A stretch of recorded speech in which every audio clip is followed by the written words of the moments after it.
السلام عليكم ورحمة الله وبركاته من قناة طقطق ومشمش. بنسلم على كل أصدقاء طقطق ومشمش، عاملين إيه؟ يا رب تكونوا بخير وكلكم مبسوطين زينا. كل سنة وأنتم طيبين بمناسبة رمضان، خلاص رمضان على الأبواب.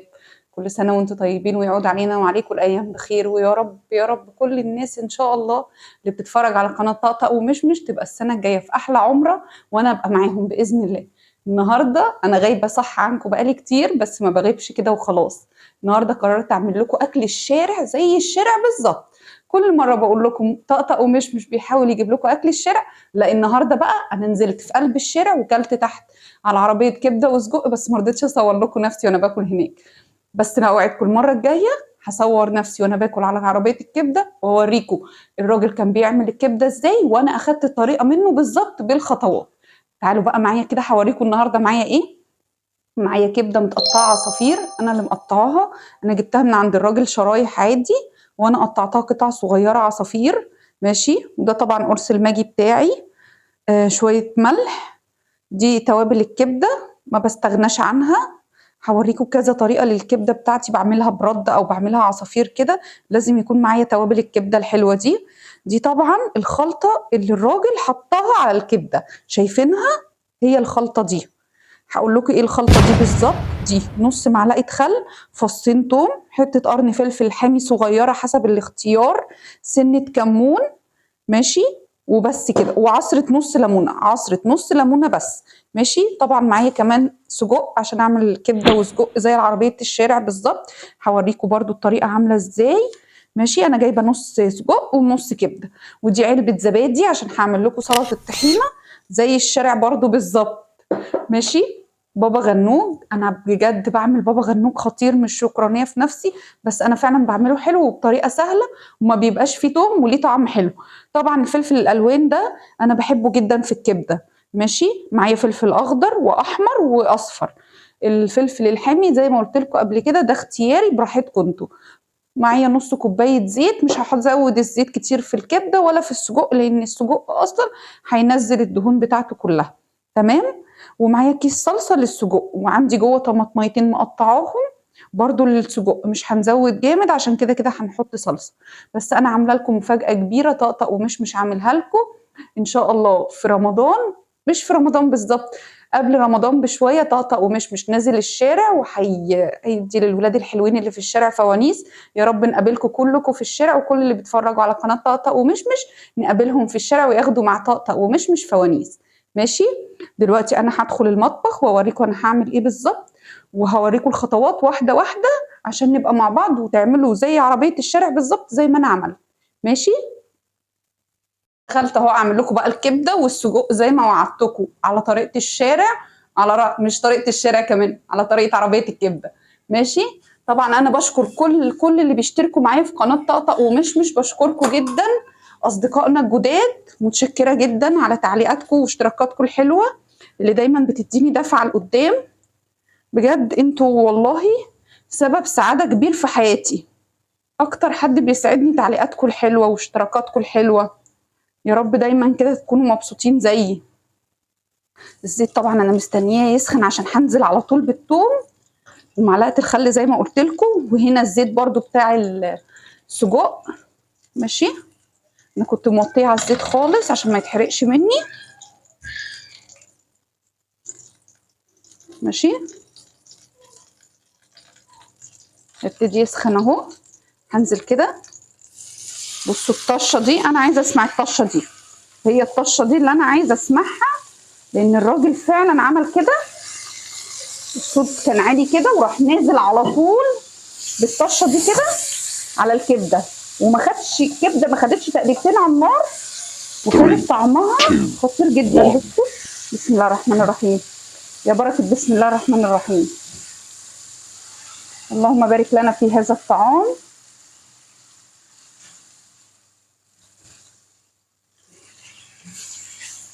كده نقلب كده مع بعض. هننزل بقى بالحاجه واحده واحده كده. يلا، اول حاجه هنزل بيها كلها توابل الكبده. ماشي، هنزل بيها كلها. طبعا هتقولوا لي ما حطيتيش ملح، هقول لكم انا على فكره صحيح انا بشطف الكبده. ماشي، عشان في ناس ما بتشطفش الكبده وبتقول لي بتبقى زفره. خالص، عمرها ما بتكون زفره لما بتتشطف ابدا ابدا. بجد اللي بيزفر الكبده انك تحطي عليها خل.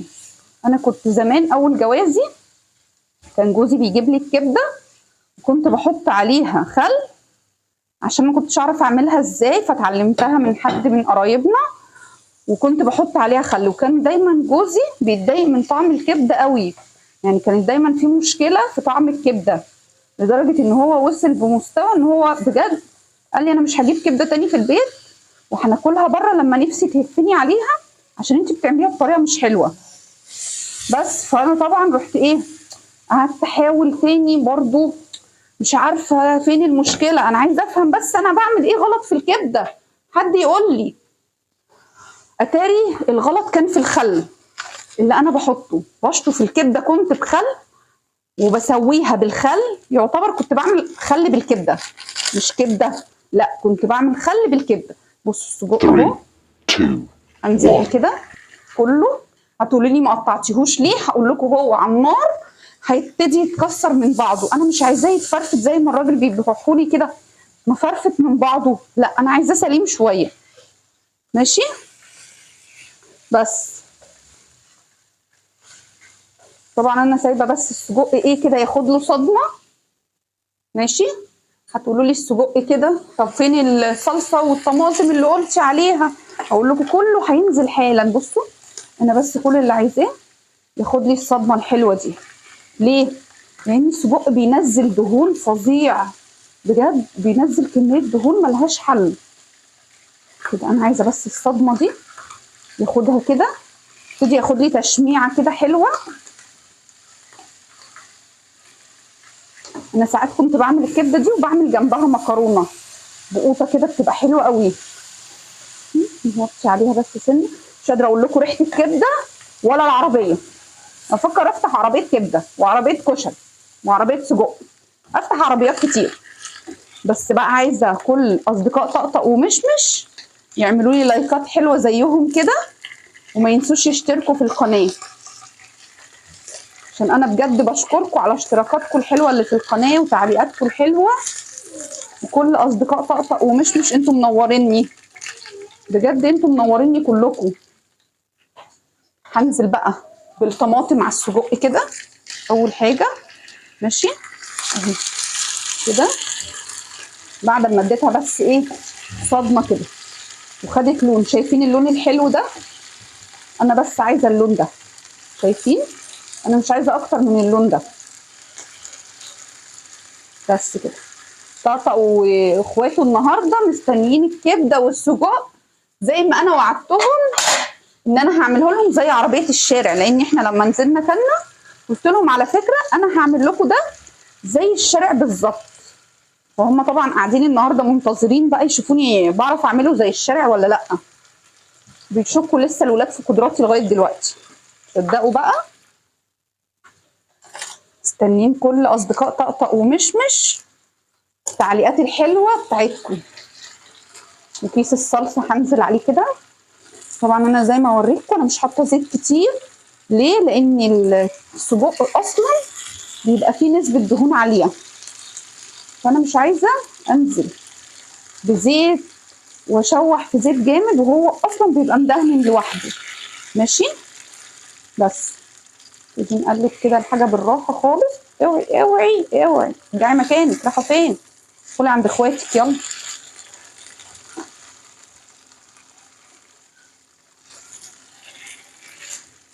كل اصدقاء طقطق ومشمش ينتظروا طقطق نازل اليومين اللي جايين يديهم هديه رمضان. كل سنه وانتم طيبين كلكم يا رب، ويعود علينا وعليكم الايام بخير.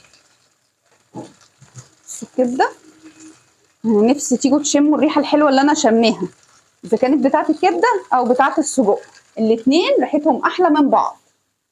هنزل بشويه فلفل كده الوان واخضر، وزي ما وعدتكم برضو قلت لكم الفلفل الحامي ده اختياري مش اجباري. انا عندي الولاد بخاف شويه من الحامي عشان خاطر جودي، فما بحطش فلفل حامي كتير في الاكل، يعني دايما بقى ايه بحط قليل، يا اما بحط جنب الاكل فلفل حامي للولاد اللي لو عايزين فلفل حامي. مش عايزين خلاص. بصوا السجق بقى كده، بصوا السجق وجماله، شايفين؟ شايفين شكله عامل ازاي ولونه حلو ازاي؟ هنزل بقى سنه ملح صغيره، لقيت قرص الماجي عشان انا ما خدتوش كله للكبده، وسنه توابل الايه الكبده، كان في سنه في الطبق كده نزلنا بيها اهي. بس ماشي. كل اصدقاء طقطق ومشمش منتظرينكم كلكم، يا رب نقابلكم كلكم في الشارع وطقطق بيفرق عليكم الفوانيس.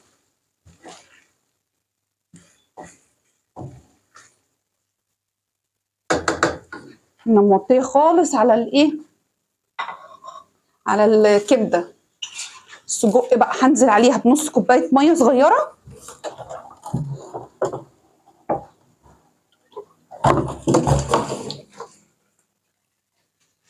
وعامله لكم مفاجآت تانية كتير في رمضان.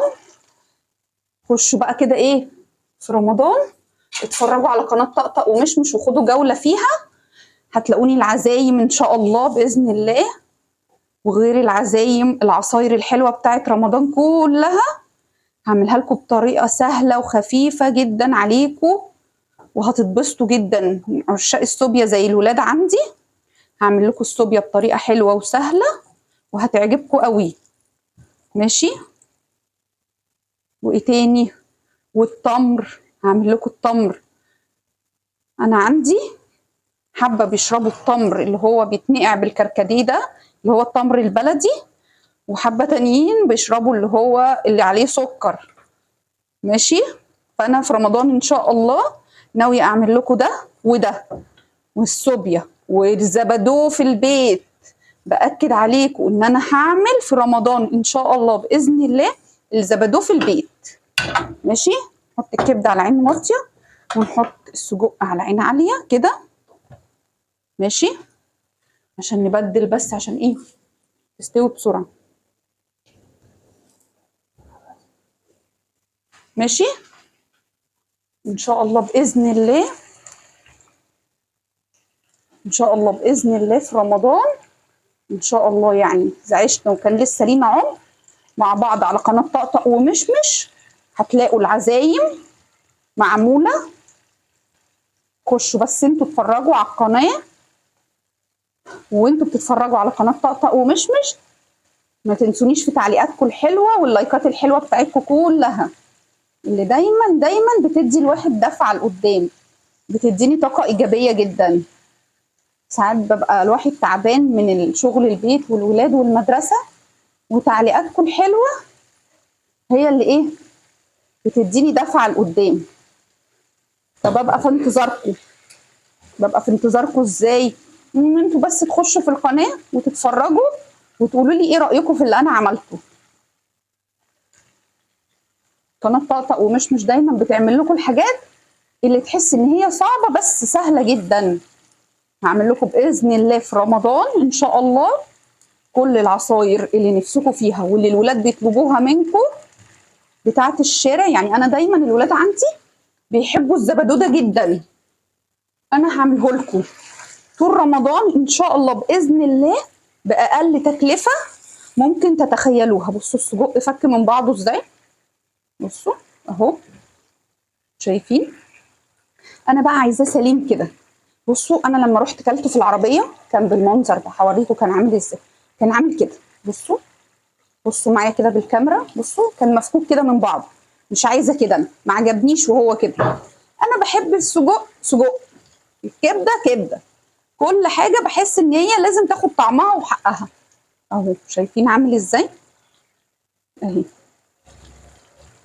هنزل برضو بشويه فلفل الوان هنا على السجق والصلصه دي، عشان زي ما قلت لكم قبل كده يا جماعه والله الفلفل الالوان ده بيدي مناعه بيدي مناعه بيدي مناعه من هنا لسنه قدام. يعني بجد اللي عايز ياخد مناعه ياكل فلفل الوان. انا دايما في كل فيديوهاتي بقول لكم الفلفل الالوان عليكم، والفلفل الالوان، الفلفل الالوان. كل الفيديوهات بتاعتي هتلاقوني باكد على الفلفل الالوان. لازم بجد كلنا نجيب فلفل الوان وناكله، نشربه، نحطه في اي اكل. والله انا عايزه اقول لكم لغايه ان انا صينيه البطاطس العاديه اللي هي بالفراخ دي انا بحط فيها فلفل الوان. تخيلوا انتوا اهو، شايفين الجمال والريحه. الله الله على ريحه السجق وجماله، ولا ريحه الكبده. يلا انا مستنيه كل اصدقاء طقطق ومشمش. نسيت اوريكم. بصوا معايا. بصوا البابا غنوج وحلاوته. بصوا البابا غنوج ده انا عملته ازاي بقى. هقول لكم عملته ازاي. جبت البتنجانه رومي كبيره واحده وشويتها على النار. تمام. قعدتها 10 دقايق بالظبط على النار. بعد ما اتشوت 10 دقايق على البوتاجاز رحت مقشراها. بعد ما بردت ما حطيتش زيت خالص، هي البتنجان نزل الزيت بتاعه 10 دقايق، ورحت هرساها ماشي من غير توم خالص، من غير ولا فص توم، عشان القولون كفايه التوم اللي في الكبده ماشي. تمام. رحت هرساها وحط عليها نص معلقه شطه، لان عندي جودي مش هتاكل البابا غنوج ما بتحبوش. رحت هرساها وحط عليها نص معلقه شطه اهي، وحبه طحينه، وسنه ملح. ما حطيتش فلفل اسود. ليه؟ لان زي ما قلت لكم قبل كده البتنجان المسقعه، يعني البتنجان البابا غنوج او المسقعه بيحب الكمون. حطيت ربع معلقه كمون، ربع معلقه او اقل كمان على حسب البتنجانيه اللي عندي اهي. شايفين عامله ازاي وشكلها يفتح النفس ازاي اهي. مش قادره اقول لكم بقى بدون مبالغه، فعلا دي طعمها خطير من غير توم ومن غير اي حاجه تتعب المعده اهي. يا دوبك شطه كمون ملح بس، وشويه طحينه صغيرين. تمام اهو. اهي احلى طبق بابا غنوج بألف هنا وشفا عليا وعليكم.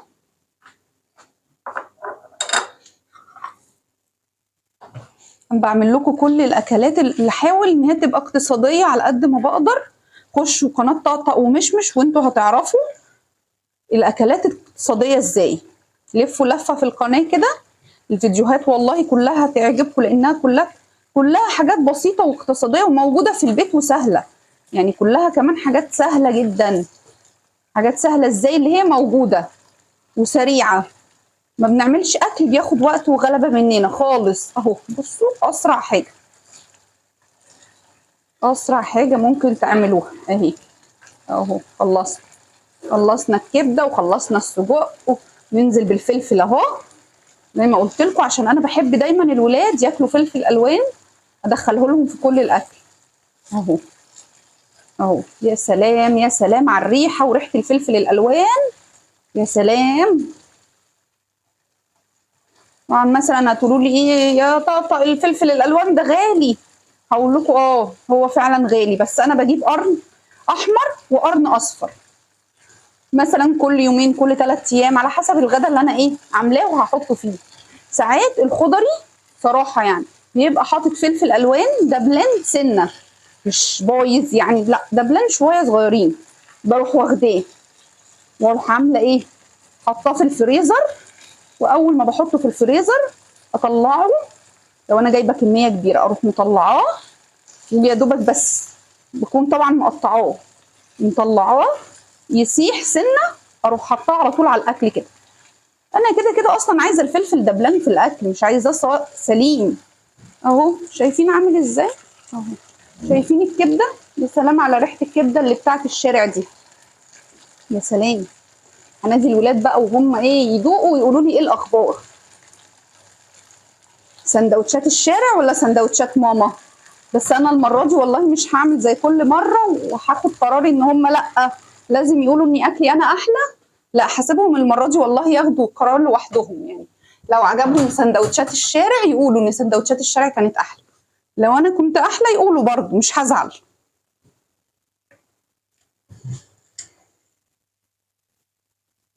كل اللي نفسه اعمل له حاجه سهله وسريعه يقول لي برضه اعملها له. شامين ريحه السجق؟ طقطق ايه رايك في ريحه السجق الحلوه دي؟ جايبه اخر الشارع بجد. الله، ده احنا نجيب بقى الناس من اول الشارع يجي يتغدوا معانا يا طقطق. كمان انت كمان يا جودي. نعمل الطحينه بسرعه كده. طقطق بقى من عشاق سلطه الطحينه جدا، صح يا طقطق؟ ماما ما عملش جنب الكبده سلطه الطحينه، ما تتاكلش الكبده. شفتوا؟ سامعين طقطق بيقول لكم ايه؟ لو انا ما عملتش سلطه الطحينه جنب الكبده ما تتاكلش. والله بتتاكل عادي يا طقطق. لو جنبها بابا غنوج ماشي. يا سلام، يا سلام عليك يا عم طقطق. طقطق ده على فكره فنان في الاكل جدا. طقطق ده الفنان بتاع الاكل في البيت على فكره، ليه ذوق في الاكل اللي بياكله، مش بياكله وخلاص.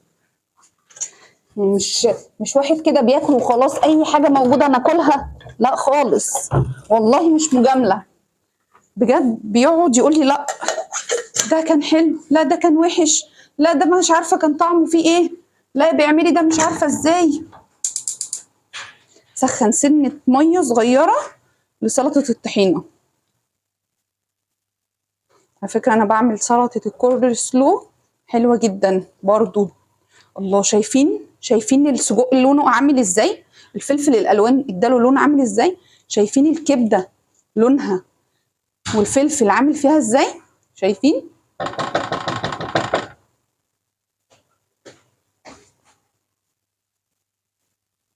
شايفين الالوان؟ الوان تفتح النفس والله. السجق ده الوانه تفتح النفس، والكبده دي الوانها تفتح النفس. والله انا شيف، هشكر في نفسي ايه تاني يعني، مش عارف. اوعي يا طارق. سنه ميه صغيره للطحينه. طقطق عايز كبده ولا سجق الاول؟ اي حاجه اللي انت عايزه، ما هو ده اتعمل وده اتعمل. كبده ماشي.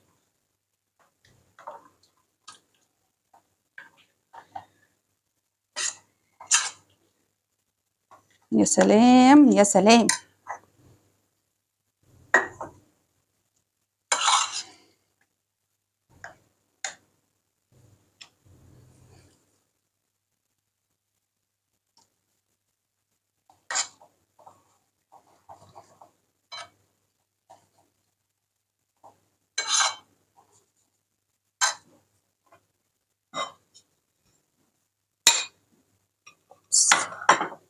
فكر اكسر الطبق بس رجعت في كلامي. اضحك. يلا، وادي سلطه الطحينه اهي جهزت معايا. حطيت ايه على سلطه الطحينه؟ معلقه زبادي واحده زي ما وريتكم بره، معلقه زبادي، 3 معالق طحينه، اقل من ربع كوبايه ميه دافيه مش سخنه، سنه ملح، سنه فلفل، سنه كمون، سنه شطه حسب الاختيار. انا زي ما عودتكم دايما وبقول لكم الشطه اختياري مش اجباري. انا ممكن احط شطه هنا، بس ممكن جودي تطلب مني سندوتش عليه سلطه طحينه. سنه الملح، قلت لكم على سنه الملح انا ولا ما قلتش؟ لو ما قلتش اديني بقول لكم عليها اهي. اهي كده، شايفين عامله ازاي؟ شايفين سمكها وتقلها اهي. عايزين اخف من كده نحط ميه، مش عايزين، انا بحبها كده كويسه عشان ايه؟ الولاد ما توقعش منهم في السندوتشات اهي. ماشي اهي. ماشي اهي. شايفين السمك؟ شايفين التقل بتاعها اهو؟ ادي التقل اهو.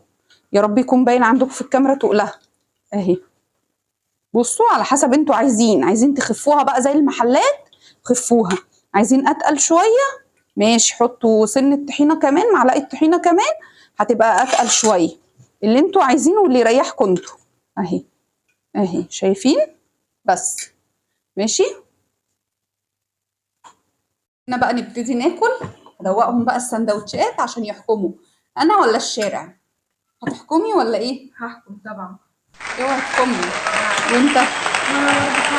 طيب ماشي، هتاخدي ايه؟ ناخد من الكبير للصغير. تاخدي سندوتش ايه؟ سجق ماشي. سلطه ماشي. طحينه ولا بابا غنوج؟ لا بابا غنوج ماشي. عشاق البابا غنوج دي ميار زيي، انا وميار من عشاق البابا غنوج. جودي عايزه سندوتش ايه؟ عايزه سندوتش لحمه. لحمه؟ اول ما نعمل لحمه هنديكي سندوتش على طول، الريحة بصراحة تهبي. الريحه فعلا يا جماعه والله زي العسل. والريحة جايبة لآخر الشارع. اخر الشارع ماشي. هندوق أما بقى نشوف. لو طعمه زي الشارع. لو طعمه زي الشارع انا هفتح عربيه. خلاص. افتحي عربية وانت يا طارق شيء. قلت عايز سندوتش كبده بسلطه الطحينه ولا بابا غنوج؟ سلطة الطحينة طبعا. طارق من عشاق الطحينه زي ما قلنا. طعمه جامد قوي قوي قوي، بجد احلى من اللي احنا دقناه بكتير. بالهنا والشفا حبيبتي. ينفع يا اصدقاء طقطق ومشمش جودي ما تاكلش الفلفل الالوان؟ ينفع يا جودي؟ مش الفلفل الالوان ده يا اصدقائنا من الحاجات الصحيه اللي جودي لازم تاكلها، صح يا جودي؟ خدي يا طقطق. جودي اعمل لك سندوتش كبده ولا سجق؟ كبده ماشي. هنعمل غنوج. وبابا غنوج. يا دي ده انا حطيت على ده شطه عشان انتي مش هتاكليه يا جودي. الله، ده بابا غنوج حرق كده وجميل. بالهنا والشفا. لا انا بعمل بابا غنوج حلو. جامد جدا جدا جدا. انا كمان هدوق لي سندوتش معاهم واقول لكم ايه الاخبار. بس بجد بقى حلو زي بتاع الشارع ولا ده احلى؟ لا ده طبعا احلى هيا بكتير. طارق. بس يا جودي بطلي تأليف في الحاجه وكلي. يلا قولي بسم الله الرحمن الرحيم. ده انا اصلا كنت من امبارح كنت مستطعم طعم الكبدة من ساعة دلوقتي. دلوقتي بقى مكناها وهي طعم الكبده في بقك. هي دلوقتي بقى بصراحه كانت العربيه حلوه قوي وريحه الحاجه كانت نظيفه. اه بس انا لما روحت البيت قلت لهم لا انا لازم اعمل لكم انا بقى. دلوقتي طعم الكبدة اللي بتاع امبارح، الكبدة دي علمت عليه بجد الله. يعني دي احلى. كتير قوي. بابا غنوج حرق جدا. انا بقى هاخد نص سندوتش كده بابا حلوة سجق واقول لكم ايه الاخبار.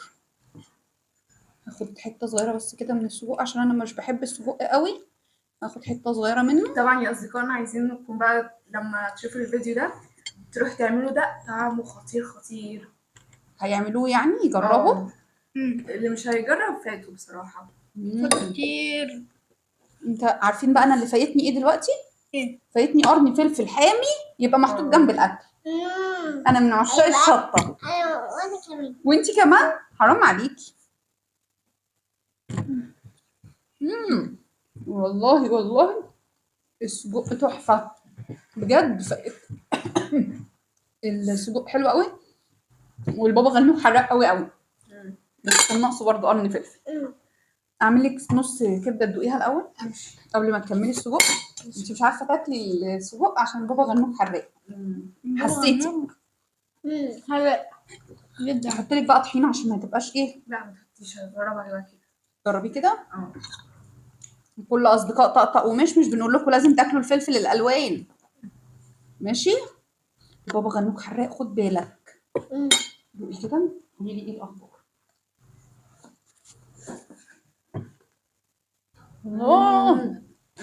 الله يا الله تحفة. والله السجق حلو قوي. في مره هعمل لكم طاجن مكرونه بالسجق برضو زي الشارع.